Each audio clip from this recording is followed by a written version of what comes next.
Robo-advisors, or more properly known as automated investment services, are finding traction amongst cynical, price-sensitive and screen-happy millennials in the United States and the UK. They're probably on their way to South Africa as part of the burgeoning fintech movement, and if they're not, they should be. And joining me now to discuss this is Alex Funk. He's head of asset consulting at GCI Wealth. Alex, thanks very much for coming to the studio. Thanks for having me.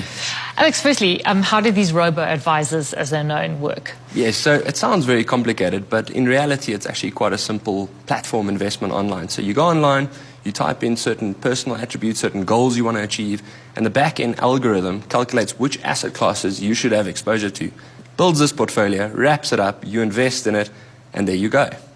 Okay, so, I mean, it's as easy as that, and I can understand why it's finding traction amongst millennials in particular, and that seems to be, I suppose, the target market. Is it, why is it a target market for millennials? Well, I think millennials are just used to doing everything online.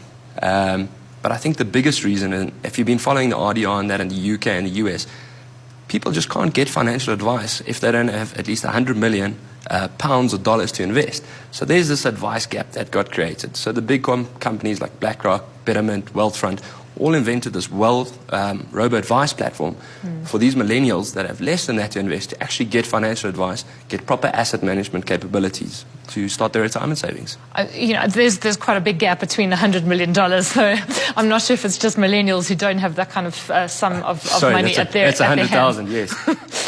But Alex, fintech is like the buzzword at the moment for global financial technology. And are South African companies, especially financial companies, keeping up with developments that we're seeing in the US and the UK? Definitely. I'd say if we just look in general, so if you start investing in list platforms like your Glaciers and your Investec, everything's starting to be done online. You can create application forms online, you can invest online, you can withdraw online. Old Mutual has started a company called 22/7, where you can consolidate your entire financial life online. So it's definitely moving in the right direction.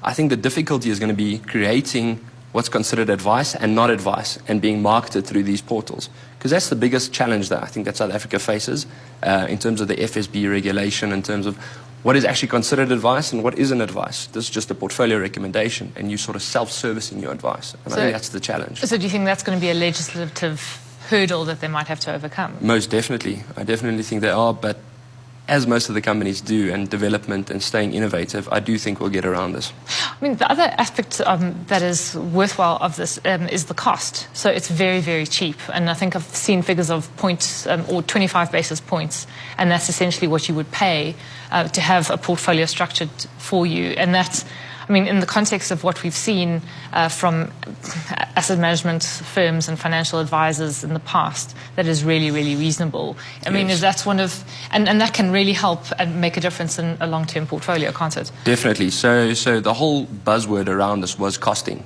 especially in the US and that. So locally, you can get an all-in advice, if you're lucky, at about 1.5%. That's platform, product, advisor, asset manager. You can get this product, for as little as 10 to 25 basis points. The problem is that the back end is purely structured around passive investments, right? Passive investments have proven to outperform active managers over time, but there are active managers that outperform passives as well. So you've got to think how much you're willing to pay up for that alpha generation, and what's that differential in performance going to affect your retirement savings at the end of the day. Do you think this is going to actually bring down the advent of systems like these are actually going to bring down the cost, though, for investing in passive instruments like index trackers? And it might actually start widening the gap between what we're seeing you pay for, I suppose, so-called alpha generating advice and what you'd pay for more automatic systems. Yeah, so I don't think you can really get ETFs much cheaper than they are already. But I do think that there will be a move to create robo-advice within active management as well. We can see the bigger companies, so BlackRock's Future Advisor already has an advisor login portal where you can select the active managed funds by BlackRock to put within this. So the trend is definitely not going to be to stay with passive investments. I think it was the simplicity and the ease and the costing actually just to launch it.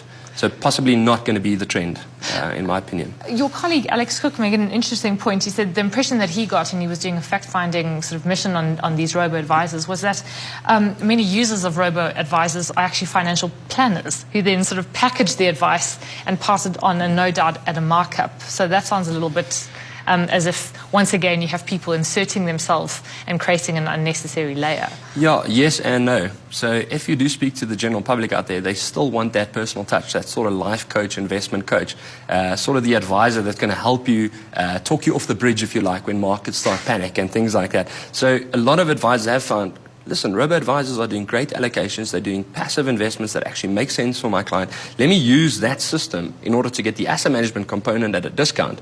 Ask my financial advice fee for retirement planning, for estate planning, for wills drafting, etc. And that combination has come together. So you don't think this is going to actually mean the death of a whole layer of, I suppose, in the retirement and financial planning industry? When you mean the financial advisor? Yeah. So I wouldn't say so. I think what this is actually going to do is going to make businesses far more scalable, and it's actually going to reduce the advice gap that could get created in this country because of RDR. Because now advisors can service clients that only have 50,000 Rand to invest. It's worth their while through the system. They can manage it online. And at the end of the day, it's the benefit to all of us of increasing sort of the savings rate in South Africa. I mean, that's the real mission out here. And these systems and this technological advancements, and so it's just going to help us to further that mission.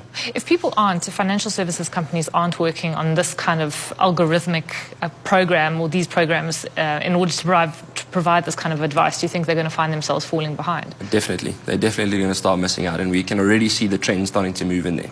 Many wealth management firms or so have some sort of portal already online that gives you an idea of, if I invest so much, I can expect so much at retirement, and through this asset class, I can expect this return. So we can already see the thought pattern starting to change.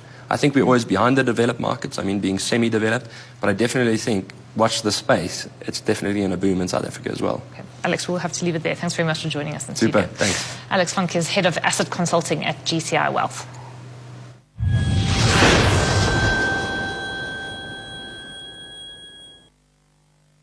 News Leader was proudly brought to you by FAW. FAW offers you reliable and affordable vehicles, nationwide dealer network, and excellent after-sales support. Log on to faw.co.za to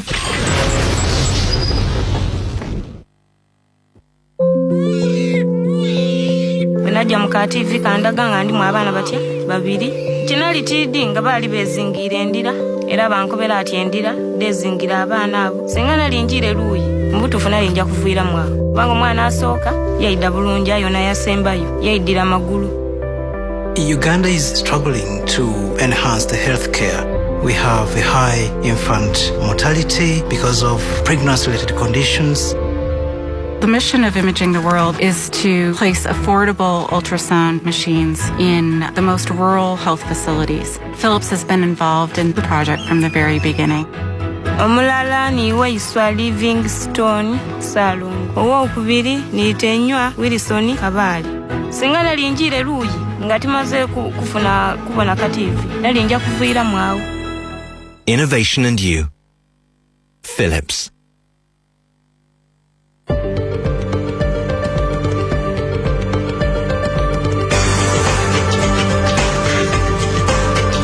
Design to manufacture, we have never eased off. We are always ahead of the competition. The mission we strive today is for the world's attention tomorrow. From politics to big business and everything in between, the people who report the news take you behind the scenes where nothing is off the grid. You can't speak your way out of an economic disaster.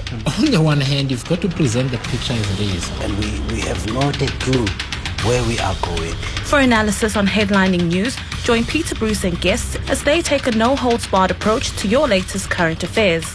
Catch Editing Aloud every Wednesday at 8:30 p.m. on Business Day TV.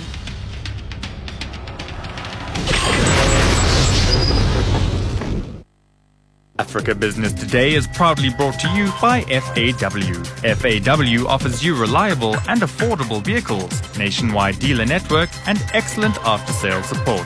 Log on to faw.co.za to find out more.